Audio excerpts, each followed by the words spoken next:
नमस्कार, आप देख रहे हैं प्रदेश हलचल में हूं आपके साथ महेजन। मध्य प्रदेश में विधानसभा चुनाव 2023 की जंग, प्रधानमंत्री नरेंद्र मोदी का नीमच आगमन, इसको लेकर तैयारियां चल रही है। नीमच के हवाई पट्टी के समीप जो है नरेंद्र मोदी की चुनावी सभा होनी है। इसको लेकर हमारे साथ में भाजपा के जिला अध्यक्ष पवन जी पाटीदार हैं। इनसे बात करेंगे चुनावी सभा में कितनी तादाद में लोग आएंगे और इसका क्या असर होने जा रहा है। पवन जी, कल मोदी जी की सभा है, कितनी बजे वो आएंगे और कहाँ सभा हो रही, क्या तैयारियां हैं उसको लेकर?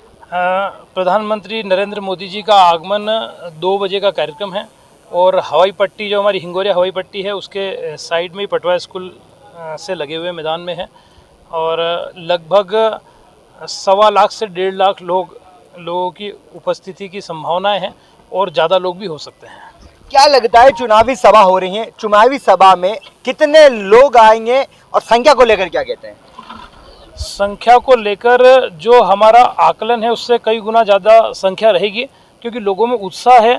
और मैं आपको महेश जी बताना चाहता हूँ कि मेरे पास ऐसे लोगों के और ऐसे मेरे पुराने नए मित्रों के या पारिवारिक ऐसे मित्रों के और ऐसे बड़े लोगों के फ़ोन आ रहे हैं जिनको मैंने कभी राजनीतिक बात करते हुए भी नहीं सुना होगा, और उनके मन में उत्साह है कि हम पूरे परिवार के साथ वहाँ पर आएंगे, कहाँ पे है क्या है। तो इससे हम अंदाज लगा सकते हैं कि मैंने कभी भी, क्योंकि नीमच के अंदर इतनी राजनीतिक सभाएं हुई है पर मोदी जी का आना पहली बार हो रहा है और इस प्रकार का उत्साह जो रेगुलर राजनीतिक लोग नहीं है, निश्चित रूप से वोटर भारतीय जनता पार्टी का हो सकता है। और हम ये भी कह सकते हैं कि वो किस विचार का, ये भी बहुत बार आकलन करना, ऐसे फ़ोन भी आते हैं, परंतु वो मोदी जी को लेकर उत्साहित है तो बहुत बड़ी संख्या में लोग वहाँ रहने वाले हैं। केंद्र से लगा के राज्य के सारे जो बड़े बड़े मंत्री हैं, दिग्गज नेता, वो चुनावी मैदान में दिखाई दे रहे हैं। मोदी जी की सभा भी है, राहुल गांधी की 13 को डिक्केन में भी सभा है। क्या लगता है किसका असर होगा, उस सभा को लेकर क्या कहते हैं आप? देखिए, राहुल गांधी जी को मोदी जी से कंपेयर करना ही मुझे लगता है कि मैं भारतीय जनता पार्टी की दृष्टि से नहीं बोल रहा हूँ, पर देश दुनिया और समाज की सोच की दृष्टि से भी मैं बात करूँ तो वो राहुल जी मोदी जी का कोई तुलनात्मक कोई वो हो ही नहीं सकता। मोदी जी अपने आप में एक बहुत बड़ा व्यक्तित्व है। मोदी जी ने काम के आधार पर, अपने चरित्र के आधार पर, अपने सोच के आधार पर जिस प्रकार से देश को दुनिया के नेतृत्व की भूमिका में लाकर खड़ा किया है, तो वो एक अद्भुत सोच है। अभी तक हम सिर्फ कहते आते थे कि सर्वे भवन्तु सुखिनः या वसुधैव कुटुंबकम, और उसको कर कर मोदी जी ने दिखाया है कि अगर कोविड की वैक्सीन भारत की देशवासियों को लगाई है तो अन्य देशों को भी देने का काम किया है कि पूरी दुनिया मेरा कुटुंब है, सबकी रक्षा करना मेरा काम है। और योग जो हमारे संस्कार संस्कृति में आता था तो उस योग दिवस को पूरी दुनिया मना रही। तो मोदी जी ने जो किया है वो एक ऐसा शुभंकर प्रधानमंत्री हैं कि जिनने देश को आज बहुत प्रमुख भूमिका में और एक अखंड भारत की ओर कदम बढ़ाता हुआ देश है, सोने की चिड़िया बनने की दिशा में कदम बढ़ाता हुआ देश है कि किस प्रकार से आर्थिक शक्ति बढ़ रही है। तो मोदी जी एक अलग ही एक व्यक्तित्व है।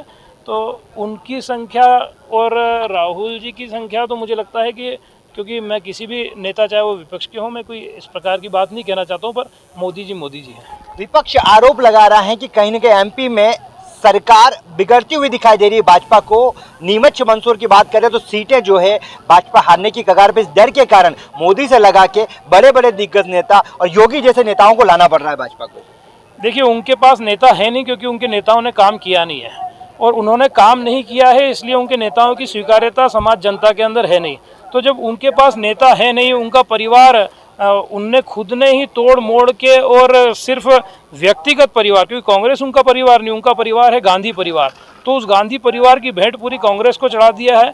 इसलिए वहाँ कोई स्टार और कोई नेता है ही नहीं। पर हमारा एक भारतीय जनता पार्टी, हम सरकार नहीं परिवार चलाते हैं, तो भारतीय जनता पार्टी एक परिवार है और जिसमें एक से एक व्यक्तित्व है, उनने काम किया और काम के आधार पर आज उनका एक ऐसा व्यक्तित्व है कि पूरी दुनिया उन्हें मानती है। तो निश्चित रूप से हमारा परिवार है, तो परिवार काम करेगा चुनाव के दौरान पार्टी को जिताने के लिए। मोदी जी के अलावा और कौन से चेहरे हैं खास जो नीमच पर पहली बार आने की संभावना है?